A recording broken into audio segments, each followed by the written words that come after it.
আসছে পরের খবরে। নিউ টাউনের যাত্রাগাছিতে বিধ্বংসী অগ্নিকাণ্ড, পুড়ে ছাই হয়ে গিয়েছে অন্তত 12টি দোকান। স্থানীয় সূত্রে যেটা দাবি, গতকাল রাত 12টা নাগাদ আগুন লাগে আর এরপরেই দ্রুত আগুন ছড়িয়ে পড়ে। ঠিক যে সময় আগুন লেগে যায় সেই সময় ছবি আপনারা দেখতে পাচ্ছেন, একেবারে দাউ দাউ করে আগুন জ্বলছে। সেই সময় ঘটনাস্থলে সেখানে দমকলের 3টি ইঞ্জিন আসে, তাদের 2 ঘন্টার চেষ্টায় পরিস্থিতি নিয়ন্ত্রণে আসে। সরাসরি এই মুহূর্তে ঘটনাস্থলে চলে যাব, ঝিলম করঞ্জাই রয়েছেন আমাদের সঙ্গে। ঝিলম, কি পরিস্থিতি? একদমই গৌরাঙ্গনগরে যেখানে রয়েছি আমরা, সেখানে গতকাল রাত 12টা নাগাদ আগুন লাগে। আমার সহকর্মী শুভঙ্কর লাহা সেই দৃশ্য দেখাচ্ছে। আগুন লাগার পর এখানে পরপর প্রায় 14খানা দোকান সেগুলো ভস্মীভূত হয়ে যায়। কোনো দোকান সবজির ছিল, কোনো দোকান সেলুন ছিল, কোনো দোকান কাঠের ছিল। এই যে দেখতে পাচ্ছ আমার সহকর্মী, যে সবজির দোকান ছিল, যে সবজিগুলো ছিল সেগুলো প্রায় পুড়ে গিয়েছে এবং বিধ্বস্ত পরিস্থিতি। ঠিক এরকমভাবে সারি সারি দোকান, সেগুলো আগুন লাগে এবং যেটা জানা যাচ্ছে প্রত্যক্ষদর্শীদের বক্তব্য অনুযায়ী, যে দমকল আসার আগেই সেই আগুনে পুরো পরপর দোকানগুলো ভস্মীভূত হয়ে যায়। এবং এখানে যেমন কাঠের দোকান ছিল, মিষ্টির দোকান ছিল, এবং প্রত্যেকটা দোকানের ক্ষেত্রে যেটা শোনা যাচ্ছে যে প্রত্যক্ষদর্শীদের যে সিলিন্ডার ফেটেছিল। আমরা সামনে যাব, সহকর্মী শুভঙ্করকে যেতে বলবো সামনে। সেইখানে যারা এখানে দোকান ছিল, যাদের ঘর ছিল কারোর, তারা এখানে রাতে থাকতেন, তাদের বক্তব্য যে তাদের সব নষ্ট হয়ে গিয়েছে। একজন রয়েছেন এখানে, তার সঙ্গে আমরা কথা বলার চেষ্টা করব, জানার চেষ্টা করব যে এখানে তার যে দোকান সেইটা পুড়ে গিয়েছে। এবং আপনার সঙ্গে কথা বলবো, আপনার এখানে কি ছিল?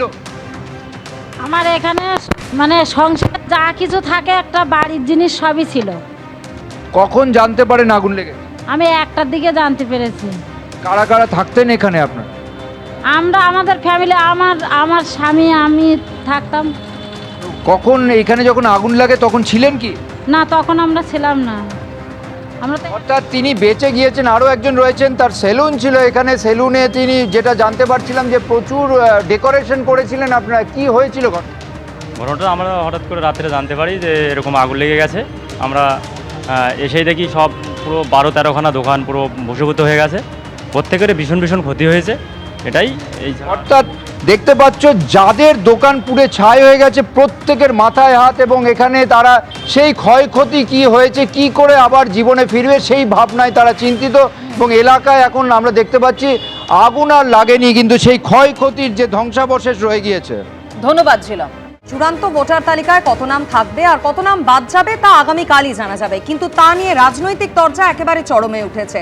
ভবানীপুরের অনুষ্ঠানে এসআইআর নিয়ে মুখ্যমন্ত্রী করা মন্তব্যের পাল্টা এবার দিলীপ ঘোষ বললেন, আমরা যা বলেছিলাম মমতা বন্দ্যোপাধ্যায় সেটাই মেনে নিয়েছেন।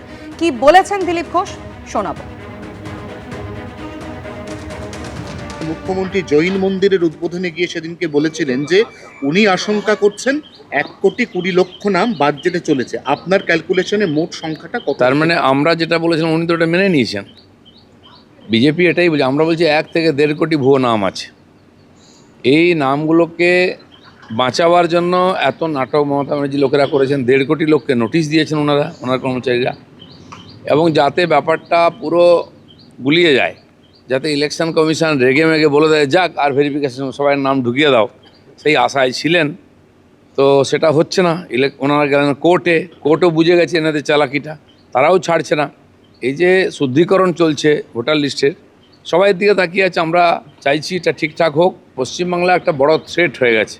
এখানে এত বিদেশি লোক, অবৈধ লোক ঢুকে পড়েছে। তারা যদি নাগরিক হয়ে যায়, ভোটার হয়ে যায়, তাহলে তো গণতন্ত্রের কী মানে থাকে? সেদিন যে উগ্রপন্থীরা ধরা পড়েছে, তারা পশ্চিমবাংলা থেকে গেছে এবং টিএমসির মেম্বার, টিএমসি পার্টির লোক তারা। তো উগ্রপন্থী, গ্যাংস্টার, অ্যান্টি সোশ্যাল, এই সমস্ত লোকেরাই এখন টিএমসিকে চালাচ্ছে। এবিপি আনন্দ, এগিয়ে থাকে, এগিয়ে রাখে।